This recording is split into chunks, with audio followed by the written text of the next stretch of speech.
Corduroy by Don Freeman. Corduroy. Corduroy. Story and pictures by Don Freeman. Puffin Books. Corduroy is a bear who once lived in the toy department of a big store. Day after day, he waited with all the other animals and dolls for somebody to come along and take him home. The store was always filled with shoppers buying all sorts of things, but no one ever seemed to want a small bear in green overalls. Then, one morning, a little girl stopped and looked straight into Corduroy's bright eyes. "Oh, Mommy," she said, "look, there's the bear I've always wanted." "Not today, dear," her mother sighed. "I've spent too much already. Besides, he doesn't look new. He's lost the button to one of his shoulder straps. See, one button, and he's missing the other one." That little girl is looking right at Corduroy and she says, "That's the bear I've always wanted." Corduroy watched them sadly as they walked away. He's sad. He's saying, "Don't go." And she's sad. "I didn't know I lost a button," he said to himself. "Tonight I'll go see if I can find it." Late that evening, when all the shoppers had gone and the doors were shut and locked, Corduroy climbed carefully down from his shelf and began searching everywhere on the floor for his lost button. Is it here? Is it there? Is it over here? Suddenly, he felt the floor moving under him. Quite by accident, he had stepped onto the escalator and he went up, up, up, up. Could this be a mountain? He wondered. I think I've always wanted to climb a mountain. He stepped off the escalator as it reached the next floor, and there before his eyes was the most amazing sight. Tables and chairs and lamps and sofas and rows of beds. "This must be a palace," Corduroy gasped. "I guess I've always wanted to live in a palace." He wandered around admiring the furniture. "This must be a bed," he said. "I've always wanted to sleep in a bed."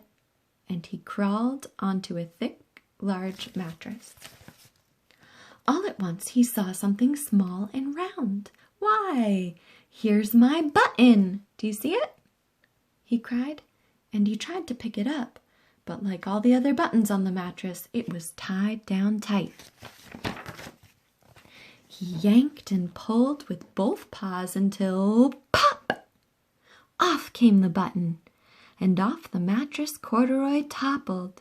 Ah! Crash! Bang! Into a tall floor lamp. It fell over with a crash. Corduroy didn't know it, but there was someone else awake in the store. The night watchman was going his rounds on the floor above when he heard the crash and he came dashing down the escalator. "Now who in the world did that?" he exclaimed. "Somebody must be hiding around here."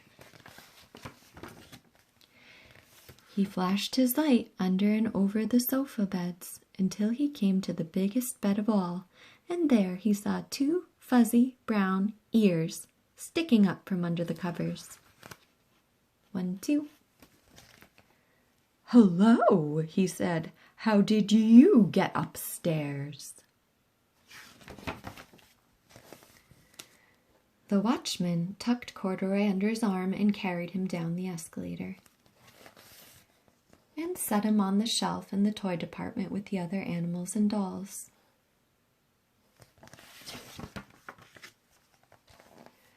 Corduroy was just waking up when the first customers came into the store in the morning, and there, looking at him with a wide, warm smile, was the same little girl he'd seen the day before. Look, there she is, and she's looking at him again. I'm Lisa, she said, and you're going to be my very own bear. Last night I counted what I saved in my piggy bank, and my mother said I could bring you home. Shall I put 'em in a box for you? The saleslady asked. Oh, no, thank you, Lisa answered, and she carried Corduroy home in her arms. See? She's hugging him. She didn't want to put him in a box. She ran all the way up 4 flights of stairs into her family's apartment and straight into her own room. Corduroy blinked. There was a chair and a chest of drawers, and alongside a girl-sized bed stood a little bed just the right size for him. See?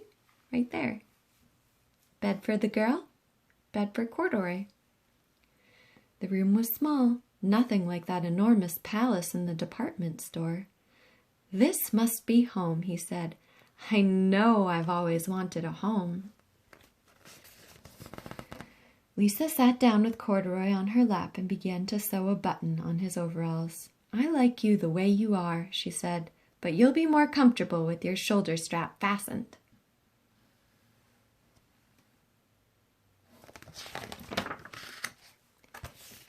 You must be a friend, said Corduroy. I've always wanted a friend. Me too, said Lisa, and she gave him a big hug. They're friends. Aww. Corduroy by Don Freeman.